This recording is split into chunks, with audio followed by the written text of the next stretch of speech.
Hello everyone, I just saw Sicario 2, Day of the Soldado.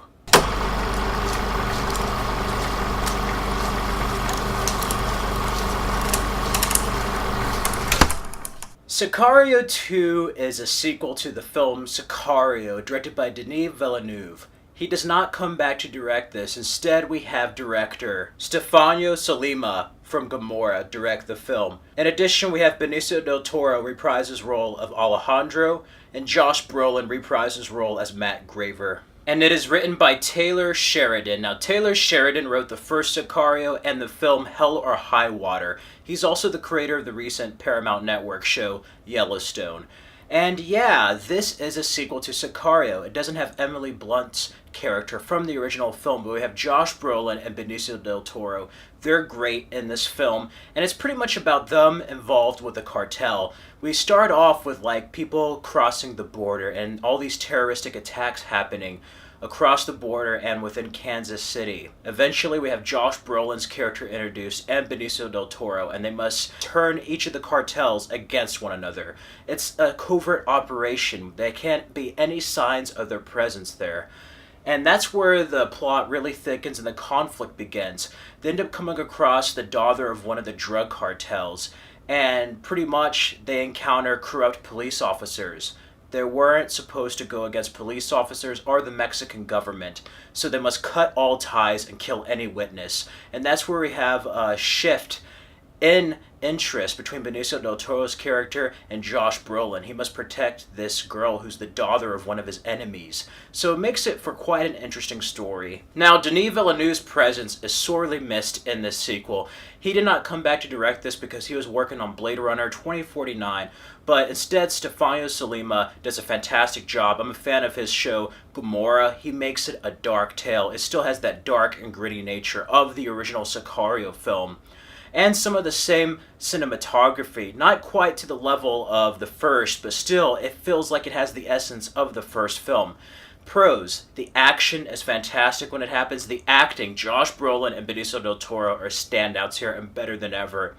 The cinematography is breathtaking. There's not a whole bunch of computerized effects. It actually feels like you're with them in south of the border. And I used to live down in South Texas, and there's parts like Brownsville and Laredo that look very authentic, have that vibe of South Texas, and the night skies and dusk and the sunsets. Just all the locations feel very vibrant and feel very real. The problem this film has is with the story. It has brilliant direction and everything else is on all cylinders. It's the story that really fails this.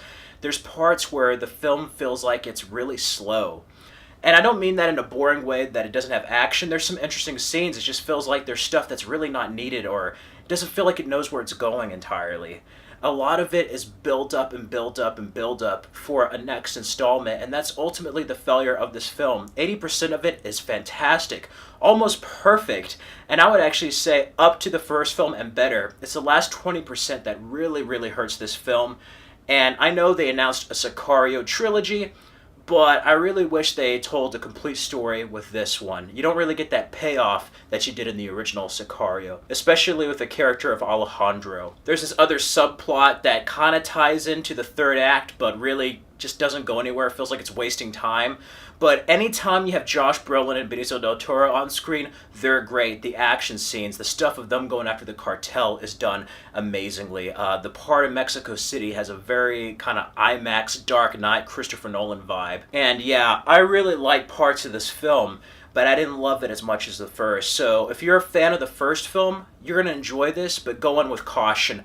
I don't know what you're going to think of it. It's been kind of mixed so far. You're either going to think it's okay, better than the first, or worse than the first. It might be a disappointment.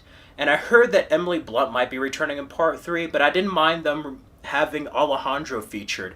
You know, there's a difference between sheeps and wolves, and Josh Brolin and Benicio del Toro's character felt like wolves. It feels like they're the characters that were down there getting gritty, kind of dirty. They would do stuff that nobody else wants to do. And it's kind of cool seeing the relations between the Mexican officials, the government, and then the corruption of the cartel and police officers with the United States government kind of going after other people, drug dealers, terrorists, and how all that gets kind of muddled. And like the first film, there really is no clear definition of good and evil, and I like that.